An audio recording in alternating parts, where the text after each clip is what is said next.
welcome to today's deep dive. Our mission today for you listening is to explore, well, the anatomy of a revolution. Yeah, and really the mechanics of power and propaganda. Exactly.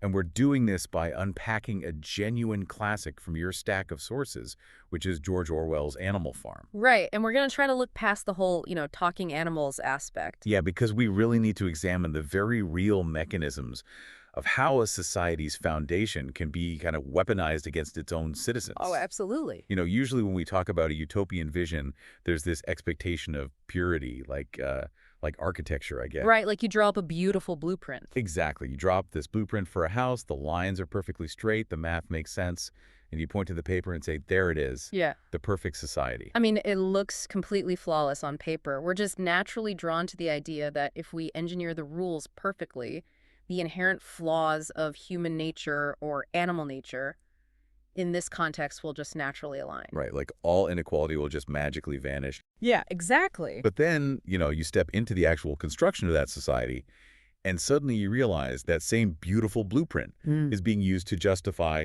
locking the doors from the outside. It's frankly terrifying. It really is. It demonstrates how quickly an ideal can be dismantled from the inside out. So true. So, since anyone following this topic already knows the basic premise, Mr. Jones of Manor Farm is too drunk to secure the farm. Right, which sparks that secret meeting with Old Major, the prize boar. Yeah, sharing his dream of a world without oppressive humans. So I want to skip the setup and look closely at day one. The spark of the rebellion. Exactly. The uprising is spontaneous and successful. They throw the bits, the nose rings, and the whips down the well or into the fire. Oh, the joy in that scene is incredible. They're singing Beasts of England. Right. And they paint Animal Farm on the gate, Yeah. and they establish the 7 commandments, which are grounded in this one maxim that all animals are equal. It's a total fresh start. Okay, let's unpack this because it feels exactly like a passionate startup company to me. Oh, that's a great way to put it. Like, everyone is working out of a garage for equity. There's this huge excitement of producing for themselves rather than for some grudging master. Yeah, the energy is purely driven by newfound ownership. I mean, they even bring in the harvest 2 days faster than the humans ever did. Wow, really? Yeah, but what's fascinating here is how quickly things shift. Right, but the milk and the apples. Exactly. We have to look at how the pigs establish this subtle hierarchy almost instantly. Because they hoard the milk and the windfall apples exclusively for themselves? They do. During that very first harvest, the pigs don't actually do any physical labor. Wait, not at all. None. They just direct and supervise. And they justify this exemption from physical sweat through their, quote, superior knowledge. So honestly, I'm stuck on this. If everyone is supposedly equal, how do they justify that?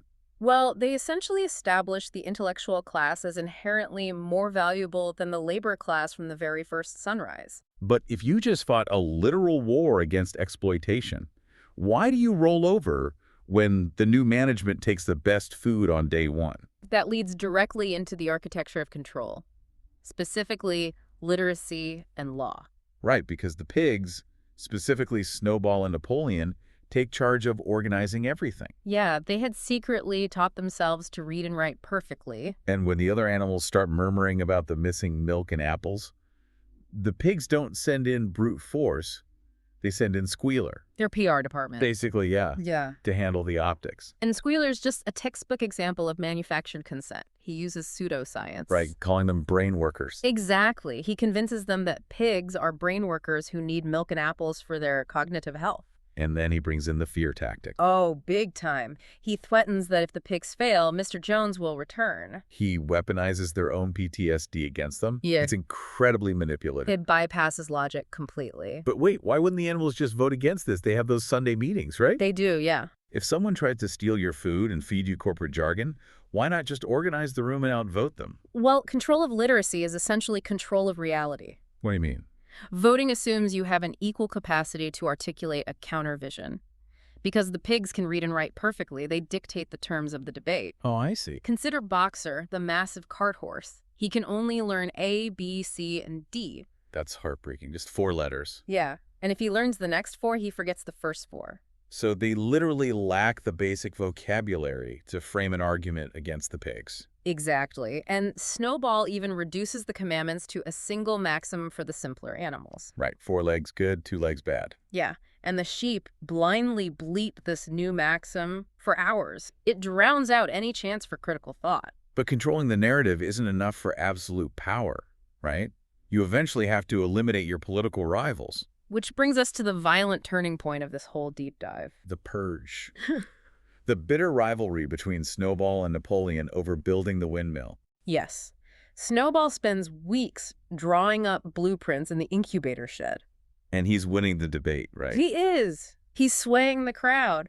Squealer's rhetoric isn't enough anymore. So Napoleon just changes the rules of the game entirely. He emits this high-pitched whimper, and suddenly these 9 massive, fierce dogs charge into the barn. Wearing brass-studded collars, which is such a terrifying detail. It really is. They attack Snowball and chase him completely off the farm. And Napoleon had raised these dogs in secret. Right? Yeah, he took them as puppies and hid them away to build a completely brainwashed private militia. So he seizes absolute control and just cancels the Sunday debates. Instantly.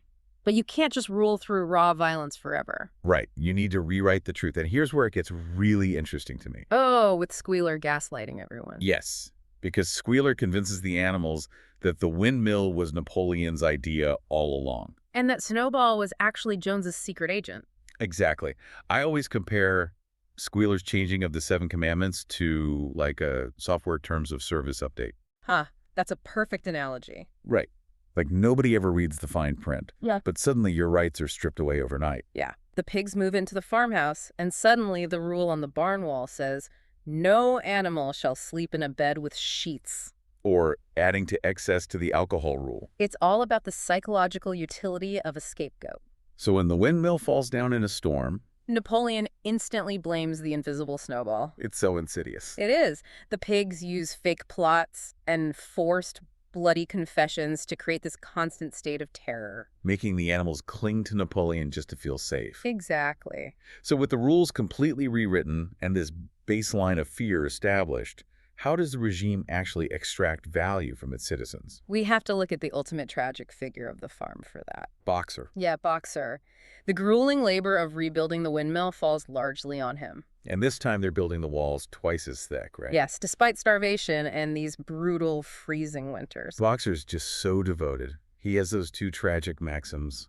I will work harder, and Napoleon is always right. It's so tough to read because he just pushes himself to the brink of death. Until that heartbreaking scene where his lung finally collapses. And a van comes to take him away. But wait, the animals can literally read the side of the van, taking their friend to his death. Benjamin the donkey reads it, yeah. Alfred Simmons, horse slaughterer, and glue boiler. Right, so why don't they physically stop it? They just fought off armed humans not that long ago. Well, if we connect this to the bigger picture, it really shows how physical exhaustion and the erasure of memory prevent rebellion. Oh, because they're just too starved and tired. Exactly. Benjamin reads the van too late. Boxer tries to kick his way out, but he has no strength left. And then Squealer smoothly covers it all up. He claims the vet just bought the knacker's old van and hadn't repainted it yet. Which is such a blatant lie. It is, but the animals choose to believe it. They're just so desperate for comfort. Wow. So Boxer's death basically secures the final bit of wealth for the pigs.